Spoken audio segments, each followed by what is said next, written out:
You're watching and listening to The Daily Living Show with D. Elias. Welcome to Daily Living. Today's topic, roughly 40 million Americans suffer from anxiety, and probably half of those also suffer from depression. With the terrible side effects of SSRIs today, more and more people are leaning toward more holistic methods of dealing with different types of panic and stress and depression and anxiety. And with me today is a holistic therapist, Miss Lilian Bern. Thank you so much for joining me today, Miss Lilian. I'm so happy that we're finally got together. So one of the things that I wanted to let everyone know is, Miss Lilian, you started this practice when you were 25 years old. You're 75 years old now. So you've been in business for 50 years. Yes. And about half of the time, I lived in Northern California, where I'm also the founder of 4 nonprofits, because I was always aware of needs, people's needs, societal needs. And so I not only have had a private practice counseling people individually and in families and in couples, but I also teach classes, and I also have affected many, many, many people through these nonprofits in California. Here in Arkansas, I've been since '92, and I used to have a private practice in Fayetteville, and currently I have a private practice here in Rogers, Arkansas. And I treat everything that it could be mind, body, spirit, emotions, and relationships. And so anxiety is only one small portion of what could get haywire with people. Right. There's so much to cover. Let's start maybe with panic and anxiety attacks. What if someone is experiencing that? First of all, what is the first thing they should do? By the time the attack happens is a little late. I'm a big proponent for understanding how things occur and why they occur. And so we're not dealing with constant emergencies, but we're dealing with the causes for what is not functioning. And so by the time somebody has an anxiety attack, basically they can put a hand on their heart, and they can tell themselves that it's okay because their body is having an emergency that their mind created, because it's the mind that creates those. Right. And if they talk to themselves like that and put a hand on their chest, on their heart, and they go, thank you, heart, thank you, breathing, because you're preparing me for an emergency. And then they say to themselves, they ask the question, do I really have an emergency or not? And so that question will make them examine something that is probably not an emergency. It's just their body acting as though it was an emergency. In a small amount of cases, that could be appropriate, like, there's a robber entering your house, or you just had a horrible car wreck. But most of the time, it's just the mind not functioning well, right. The mind awfulizing, the mind focusing on negative things, focusing on the things that are not okay, and enormously exaggerating these things, and thinking of the worst case scenario. Right. And so that's what causes anxiety. And so basically, when we tell ourselves, no, that, it's just my body reacting, but it's really not an emergency, they will calm down. But they have to be in therapy, really, so that they become aware of ways of thinking that are usually not only not productive, not only not helpful, but most of the time not even true. People can't be aware of that all by themselves because it's a habit. Right. It's a habit of thought. And so the reason they need therapists is to help them pay attention to their habits and change their habits Right. of thought, thinking of the negative, thinking of terrible things that could happen, thinking that they can't cope. And so if those thoughts are replaced with more beneficial thoughts, then a person doesn't have anxiety anymore. Right. Okay, so if someone has been suffering from panic and anxiety attacks, Yeah. and they come to you, what process do you go through to help them get past that? Well, I do something called talking therapy, which is basically what I just explained. The conversation that people have with themselves has to change, and I teach them to change that. They have to learn to focus, the glass half full rather than the glass half empty. They have to make an assessment of fears that are just thoughts, not reality, and fears that are valid. Like if somebody's breaking into your house, that's a valid fear. But if you hear a little noise outside and it's windy, and you can look and see that it's the trees, then you don't have to be scared, unless there's a hurricane, and then it's valid to be really scared. So I teach people discernment like that. Now, if they're having a panic attack in my office, what I will do is I will clap very loudly like this, right in front of their face. And they can learn to do that for themselves. Right here is what we call the third eye, but this is where thoughts are. And if we clap like this, then we break up the thought field. And so for a moment, that energy will quit growing. Right. And then what I would do, because I'm a hands-on healer, I don't just do talking therapy. So this is a healing technique to disrupt what's going on. If a couple is fighting and being really ugly to one another, and I have them in my office, I'll have them do that too. Clap in front of their forehead to interrupt that thought pattern. Mm-hmm. Now, in the case of anxiety, one of the techniques that I teach is belly breathing. And so if you put one hand here on your belly button and one hand here on your solar plexus, which would be called your stomach, then I would want you to direct your breath into these hands so that the bottom of the lungs is what gets filled up, not the top. Right, like deep breathing. And it's deep breathing, but of a particular kind, because anxious people tend to do deep breathing up here. Right. And their shoulders go up and their chest gets tight, and they use only the top of the lungs, and that makes them more anxious. Right. And so the reason for the hands down there is because they have to focus on breathing into the bottom of their lungs and expanding their stomach and expanding their ribs. And so within a few minutes, if they accomplish that, they don't have anxiety anymore.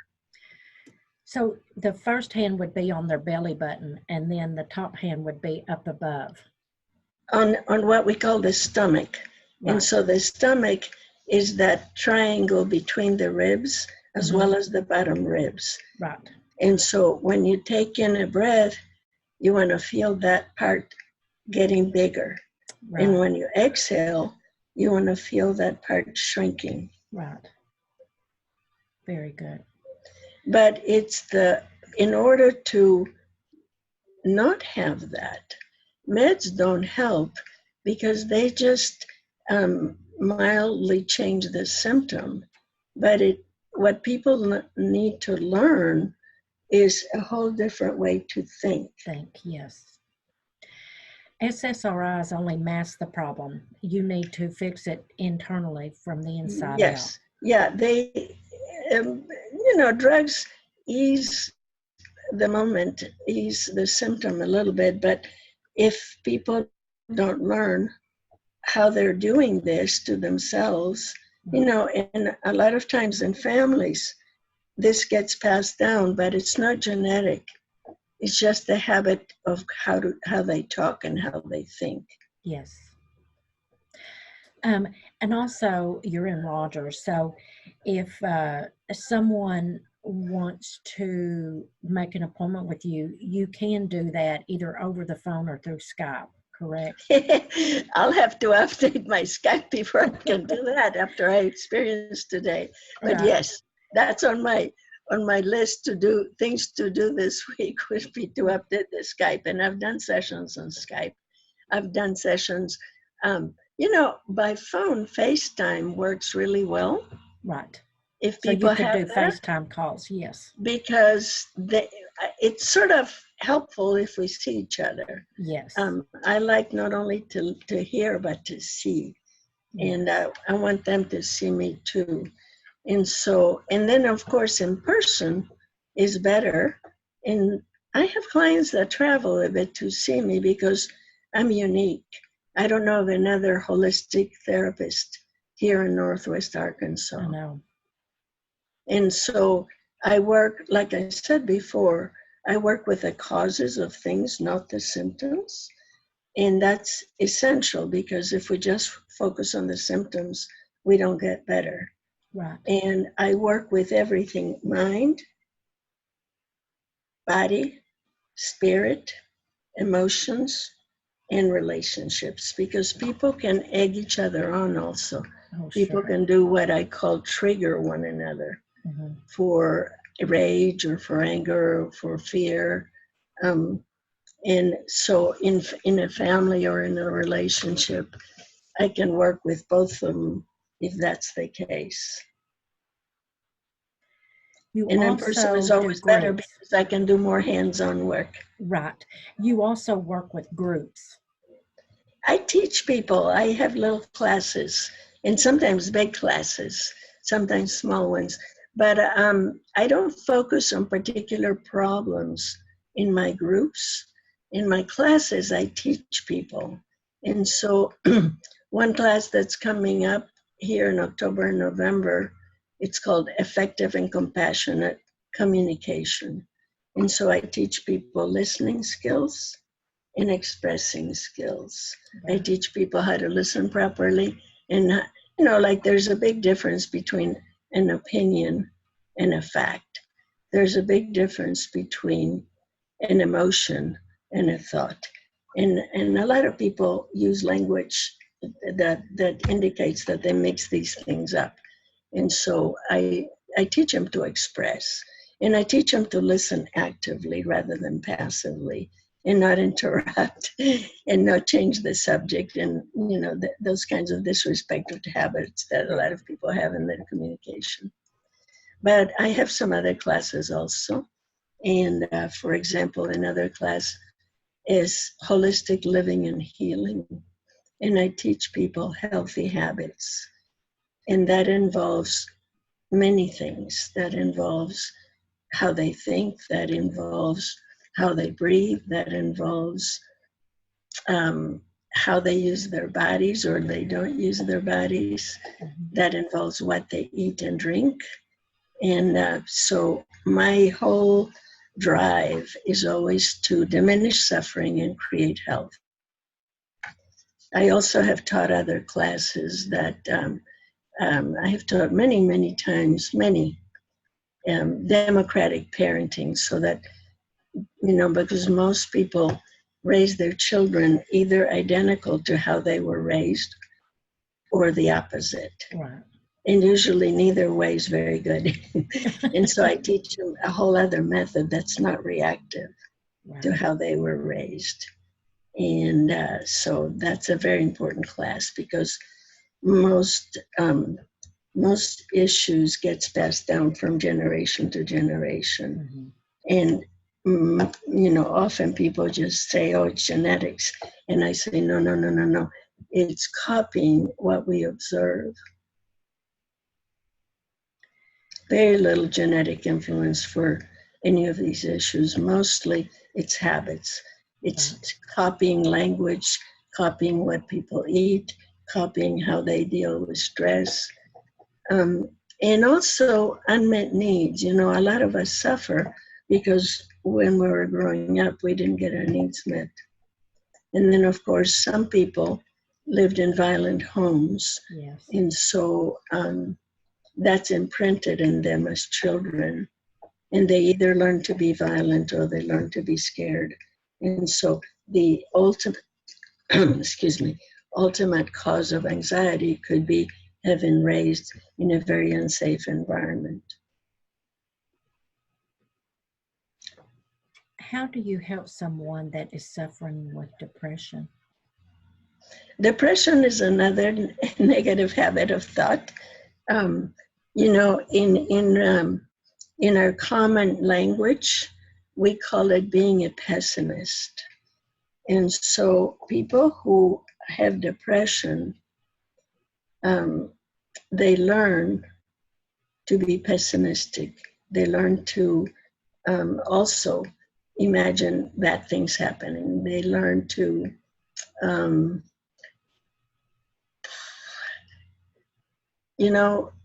hope is one of those things that if everybody had hope, we would be a lot better off, because we would understand that even though bad things can be occurring, they pass. And so the difference between a person that's not depressed and a person that's depressed could be one simple thought. The person who's not depressed and some bad thing just happened, they will tell themselves, oh, I can get help. They will tell themselves, oh, this will pass. It's only temporary. Mm-hmm. And a depressed person will tell themselves, oh my God, this is going to go on forever. And I'm always stuck. And nobody ever loves me or helps me. Mm-hmm. And right there, those three thoughts will create depression.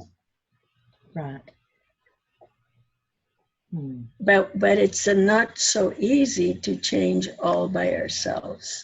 We need a good therapist to help us change those habits. And the other thing that I work with, which is another very basic cause of some of these mental health issues, is trauma. So many of us, many of us were traumatized. In fact, most people have had some trauma in their lives. Right. As children, some, and then later in life as well. And so we say things like, let's put that behind us, or let's not think about it, or let's not talk about it. And that's not helpful. Trauma not only leaves an imprint in our minds, it also leaves an imprint here in our energy field. And, I will show you right now these things. These are dowsing rods. And I'm a dowser in addition. Can you see them? Yes. So I use this, and I have to use it in person. I can't do this long distance yet, but I would like to. I've been practicing. Anyway, dowsing, we all have an energy field, which in India they call the aura. And we have adopted that word, aura. I call it the energy field. And so it surrounds our body everywhere, and it infiltrates our body. It's everywhere inside of us. This energy field is what gives us life. And the energy field has its own memory. Not this memory, this is mind memory, but we have an energetic memory. And so a lot of the irrational things that people will do, where they might make a decision to clean up their diet and not eat sweets, for example, or they'll try to not blow up, for example, but they do. They break their own promises. They break their own decisions. it's because they have imprints in the energy field, and they have blockages in the energy field. And a lot of that comes from unhealed and unresolved past trauma. And so that's also the reason why people continue with unhealthy patterns. And because the trauma blocks our natural healthy ways, or maybe we never learned them, and that's the trauma. But also we learn to compensate for negative emotions or past traumas. And so in psychology, they call this defense mechanisms. And the problem with defense mechanisms is that during the trauma, while we were being hurt in some way, these defense mechanisms were a good thing, like passing out, or like sleeping a lot, or like running away from situations. Right. But later in life, when the trauma is not happening anymore, and people keep these habits of defense mechanisms, that's one of the things that holds them back. And so people then are not helping themselves. So we have to be willing to be vulnerable again and give up these protective mechanisms. And so that's also part of what I do. So you use the dowsing on their body? I use the dowsing on the energy field that surrounds their bodies. And so I'm going to back up. No, if I could see myself, it would be a lot easier. But you give me some feedback. But, I just backed up. So Yes, I can see it. Okay. So I would be like at least this far from a person. I would be maybe 3-4 feet away from them. And I would walk up to them. The dowsing rods float in a sleeve. I don't control them. But I would aim the dowsing rods at the person and slowly walk up to them. And then when I get to their energy field, this is what the rods would do. They would open up. And so a desirable energy field looks like what you just saw. The dowsing rods even with one another in a distance away from the person, at least a foot away. 2 feet is better. If a person has a blockage in some part of their body, then I would be able to get this close to them and they would be like this. Means no energy there. There's a blockage. Wow. And then sometimes the rods will be like this. I'm doing this artificially right now. Right. But they would be half open, which means some blockage, but not total blockage. And sometimes the right and the left side of the person are not the same. And so it could look like this, where one side has more energy and the other one has more blockage. And when I use this is an assessment tool. I measured 12 areas, starting at the top of the head, going all the way down the person to the feet, but not randomly, 12 specific areas that I measured. And that's part of an assessment that helps me understand. I'm going to hang this up. So that's part of your assessment at the beginning of the session that you do. At the beginning of the therapy, not every session. Okay. Yeah. But after we do some deep work, like every 2-3 sessions, then I'll do an assessment again to see what has changed, because that's the whole point of it. Right. The things that are blocked to be unblocked. I've always thought of dowsing and you think of water. Yes. That's very interesting. I'm also a water witch, so I can do that. I can, in fact, here on the property that I lived, I built this house. I bought just the land years ago. And I doused the well. Mm-hmm. I told the people that came where exactly to dig and how deep they would go and how much water we would get, because all that information is available. Absolutely. But I can also, and I devised this system, my system for dowsing the energy field of a person. I didn't learn that from anybody. That was I call these things divine downloads. So it means inspiration, and then lots of trial and error, because many years ago, I learned to use these dowsing rods after I was here in Arkansas. But before that, I used to run my hand, can you see it? Yes. This way, some inches away from a person, because I could feel. And so I would feel hot spots, cold spots. I would feel the energy field bigger in some places, smaller in some places. And when I learned to douse, because I've always been very sensitive to energy, but when I learned to douse, I thought, oh, I wonder if I can apply this rather than using my hands, because, for some people that was a little bit weird when I could tell them that I could sense their field, Right. And when I learned to use the dowsing rods, and then I got inspiration for these 12 areas, because many years ago, when I started, I used to measure what they call the chakras. And so the chakras are 7 places in our bodies. Mm-hmm. And that's all I used to sense, feel, and douse. And then I learned, I got inspiration that there were more. And so I have a 12-point assessment now.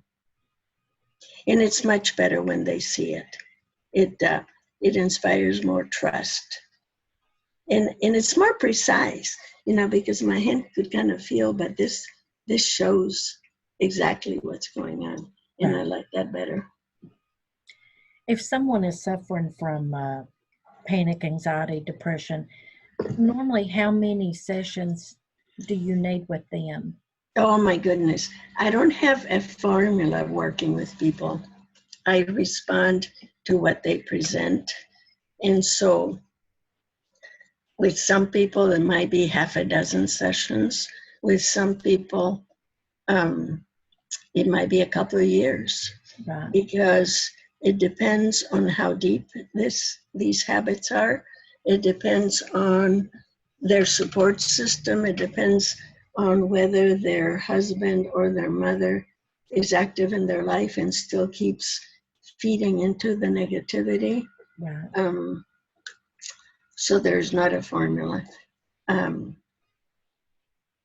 But because the work that I do is very out of the ordinary, it's faster than normal therapy, because when we're able to clear past traumas, that's a big leap in terms of healing. And it depends on how motivated people are, because unfortunately, once in a while I get people that they want their life to change, but they don't much want to change any of their habits. That's exactly right. And so it depends on all that, how short or how long it's going to be. Do you know that there are foods that feed into depression, for example? Did you know that? No, I didn't. So the biggest 2 culprits that feed into depression and into anxiety, the biggest one is sugar. And it's not that easy to give up sugar altogether. Right. And so no soda pop, no candy, no donuts, no cakes, and for a lot of people that's a struggle. But sugar is the largest addiction here in this country, and it feeds into most illnesses. It feeds into anxiety and depression, but it also feeds into physical illnesses. A lot of the things that make us sick physically thrive on sugar, including cancer, by the way. Right. And so the other culprit for these things is a lot of the white foods that are gummy. So I ask people to give up some of the grains, like no spaghetti, no white potatoes, no white rice, no milk, no. And the reason is because all of these things create blockages everywhere in our brain, but also in our body. And so to be really healthy, we need to eat mostly vegetables, and then lots of fruit, and then a little bit of protein and a little bit of fat, and only sweet stuff that comes from fruit. Fruit, right. Yeah. And so a lot of people, that's so drastic that it takes a month to change it. Absolutely. You know?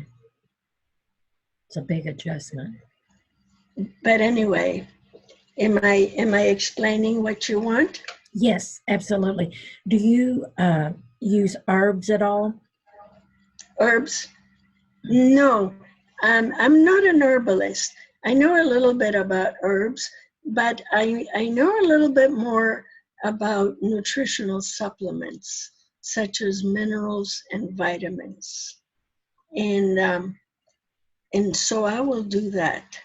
I will help people have better nutrition through minerals and vitamins.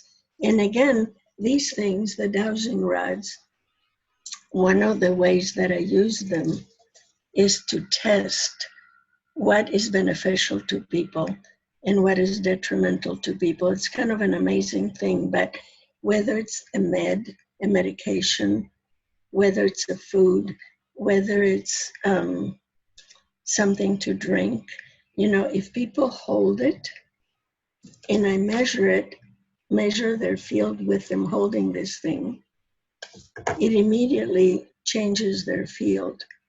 And so this is a crystal, for example. A crystal would always expand people's fields somewhat. If they're holding a can of Coke, it will always contract their field. If they're holding a bottle of Clorox, they will have no field because Clorox is really toxic. And so sometimes if people have conditions that are hard to track down, medical conditions that seem to not go away, I will go to their house and we'll go through everything, what's in their refrigerator, what's in their cupboards, what's in their bathroom, what's in their laundry room. One by one, they hold this, then they hold that, then they hold the next thing. And anything that opens their field, I say have more of that. Or if their field stays the same, it's neutral. No, it's okay. They're not, but if it makes their field smaller, shuts it down, and I say, okay, would you be willing to give this up? And it could be spices, could be foods, could be condiments, but also chemicals. And if we get rid of all the stuff that shuts down their field, they get spontaneously better. Wow.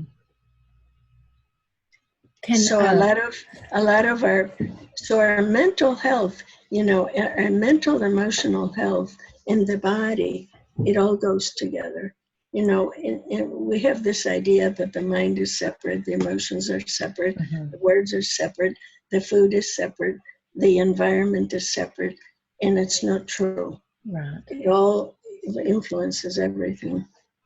Can vitamin deficiencies cause stress and anxiety and depression? It's possible. When people have the wrong diet, then yes. And vitamins are to supplement their diet because we don't have that much control. I mean, I can tell them the types of foods to eat or not eat, but of course I can't go to their house and make sure that they do that. And then buying organic food is helpful, but it's very expensive. Yes. And so, supplementing with a very good multivitamin is helpful to anybody. Vitamin C, for example, helps our immunity. And so anytime that somebody's stressed, anytime that somebody is exposed to somebody that's sick, either mentally or physically, their need for vitamin C increases. And so if they take a whole bunch of vitamin C, they'll feel better and function better than if they don't take any, just to give you an example. Or if people have a lot of body aches and pains, often their calcium magnesium balance is off. Right. And so if that gets balanced in the right way for that person, that helps. Or if a person is a couch potato and doesn't move, and if they take walks every day or go for bike rides or go swimming, their life will drastically change. Right. And they won't be depressed or anxious. You know, so there are many, many components that come into this. If someone wants to inquire about your services, is there any insurance that If somebody covers wants that? to inquire about what? Your services, does Oh. insurance cover that at all? No, at this point in time, I'm not a provider. Yeah, I used to be a provider for some insurance companies years ago, but I don't do that now unless somebody has been in an accident. I also help people recover from like car wrecks or motorcycle accidents or things like that. And so in a case like that, I can get paid by their insurance company. Right. But if somebody's just coming on their own, I charge on a sliding scale. I try to be fair to everybody, and I try to make my services at least somewhat affordable. And so I charge on a sliding scale according to people's incomes and according to number of dependents. And so my scale is from $60 to $140, and that's for a full hour, 60-minute hour. Okay. And when I do sessions, I like to do them open-ended. And so people pay, let's say the middle of the scale is $100 per hour, okay? And so if we do an hour and a half session, they'll pay $150 for that day. So people pay because I learned many, many years ago that it wasn't very good to stop people in their process just because the time was up. You know, I was trained with a 50-minute hour and didn't like it. So I expanded, you know, but it was not fair to keep people waiting, right? So I had to boot people out of the room, but I won't do that. And so I like open-ended sessions because in every session we complete something. Right. And you travel. So if there's a group or a family that would like to get you to come and speak to their Yes, congregation. if I can book something like a presentation with the possibility of having follow-up appointments afterwards, I will travel. Right. Yeah. I am, you know, I love to teach and I love to heal. And so that's what my life is really about. Besides loving nature, that's my other love. I love to be outside. I love trees, waters, rocks, you know, the natural world. So that's part of what I prescribe for people, you know, when we're in environments with trees and grass and clouds and not just in the city environment. Also, we feel better. We absorb energy from these things that are around us. Right. And so if people want to calm themselves, going for a little walk in a big park or going on a little hike. And, you know, I live right next to Hobbs State Park, and there's all kinds of hiking trails here. So sometimes I tell people, you know, go for a walk after the session, and the trees will help you with the healing that happened in the session. Right. You also have a retreat. I have a place where people can stay, and I sometimes do small groups here. And the reason why they're small here is because I have limited space. Mm-hmm. I can also do larger groups elsewhere. But anyway, sometimes when people travel to see me, they will spend a couple of nights here so that we can have 2 or 3 or 4 consecutive sessions. And so they can stay in the studio that I have here, because sometimes if people come from somewhere like Tennessee or Hot Springs, they don't want to come for just one session. Right. And your retreat, I noticed it on your website. There is a 3-day minimum stay, correct? Yes. And yes. it's $200. Yeah. Occasionally I make an exception and let people to stay 2 days if it's not a weekend. But if it's a weekend, then it's a 3-night minimum. Right. Yeah. And a lot of times, my helper is nature.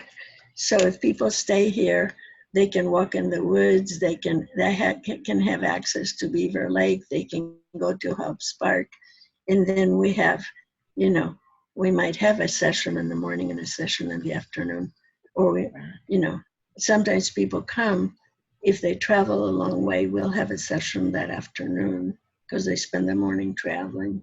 Right. And then this being in nature is sort of like, it's like I have helpers that don't cost any money, in this nature thing that help create more peace inside of people. I know being outdoors, especially in the spring and in the fall, and just piddling around outside in a garden or whatever, it makes you feel so much better. Yes. And for here, that's readily available on the way here, because I'm right next to Hobbs Park, and where I live and where my little retreat thing is in the woods by Beaver Lake. Right. Is there anything that we haven't touched on that you would like to go over as far as your services? I think what I would like to say is this: several things. Number one, I believe that until we're in our deathbed, anything and everything can be healed. And I know that's an enormous claim, but I have been the witness and a helper to some things that we could call miracles. And so sometimes people give up because they hear a bad diagnosis, or they think it's hopeless. Diagnosis, or whether it's a mental, emotional diagnosis. And I just want to say that not everybody can heal everybody. But if we have, I have a list, and it's on one of the classes that I don't get to teach as often as I would like to, but it's called You Can Heal Virtually Anything. And in this class, I have gathered over all these years 23 variables. Sometimes people can heal with just 6 or 7 of these variables, but sometimes we need to apply all of them, and then they'll heal. So what I want to say is, no matter what your diagnosis, if you're willing to make enough changes, you can be healed. Right. That's awesome. So, did you hear all that? Yes, ma'am. Uh-huh. And I firmly believe that as well. Yeah. And also, I'm very honest. And so sometimes when I'm working with people, I also refer them to other practitioners that do other things, because I need what I call a shotgun approach, which is not one thing, but many things. Right. And so I have referred people, for example, to acupuncture as a help in healing. whether it's physically, mentally, or emotionally. I have referred people on some occasions, although not that much, occasionally to medical doctors. Let me think of what else. Because sometimes we also have to work with people's belief systems. Yes. And sometimes people have very limiting beliefs about reality. And if that can shift, it's probably one of the things that people hang on to. Yeah.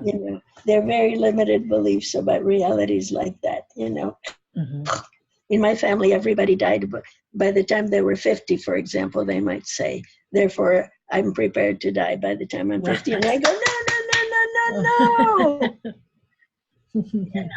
And so, those are limiting beliefs. And so if we can get rid of the limiting beliefs, so many things are possible. Right. Okay. And I might add one more thing. Okay. Right now I'm going to be bragging. So at 75, I don't have any medical conditions of any kind. That is awesome. And so I take walks every day. I swim as long as it's warm enough nearly every day. I kayak. I take trips. And I feel very blessed. But I followed my own prescriptions, if you will. Right. You know what I mean? I walk my talk. And I'm an example of that it works, because I've also worked not only to clean myself up physically, but also mentally and emotionally from traumas from my ancestors. Right. And that's a whole other thing we didn't talk about today. But sometimes we have to go beyond what we suffered, because we have also inherited stuff, occasionally traumas from ancestors, as well as bad habits and negative belief systems. Yes. And so that's the reason why I can't tell you how many sessions of therapy. Right. But it's worth it. Right. Absolutely. And someone that may have just had a death in their family, and they just need a session or two to help them with the grieving process. Yeah, it could be more than that. That comes to mind. One of my clients years ago was a woman. This was still in California at towards the end of my living there, but it was memorable about grief. So when she called me, she says, I'm 85. My husband was just murdered. Oh, no. And I need to come and see you. And I thought, oh my God, And so I'm outside of my office thinking, most people at 85 are a little bit, don't walk that well or whatever. And there are steps to my office. So, but she walks and she's totally straight and erect and has a firm gait. Turns out that she was an active yoga instructor up until a couple of weeks before, when her husband was murdered. And so she was physically and mentally an extremely fit person, but she was just a mess because this was a lifetime marriage. Right. And so, it took more than 1 or 2 sessions. It probably took at least 6 or 7 because it was such a shock to her and such an enormous loss. So it depends. Right. But she did recover, because she had given up being a yoga instructor. And I said to her, I will help you grieve actively, because it's important that we grieve actively, that we cry and sob and scream and yell. It's unfair, just as long as we don't hurt ourselves or anybody else. Wow. But active grieving is important. But it was like she had to sort of put back together her whole life.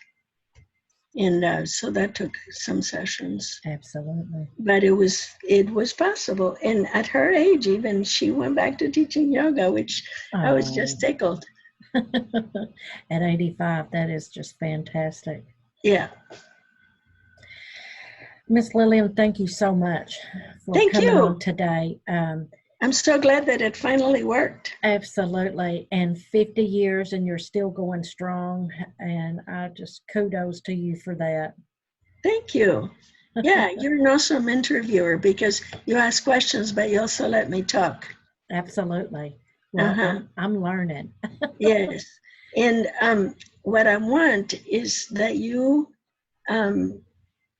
send me maybe a text or something, but better than an email, as far as when you air this out, because I'd like to be able to hear it, see it. Absolutely. Great. I will do that. Yes. Thank you so much, Lilian. Thank you. All right. Good day then. Blessings to you. Blessings to you as well. Please support our sponsor, renovationtea.com. You'll find a large variety from daily to specific herbal remedy teas, all certified organic and fair trade. Use DL10 to get a 10% discount. You can find details in the description below. If you like what I'm doing, please like and subscribe, and don't forget to hit the notification bell so you won't miss an episode.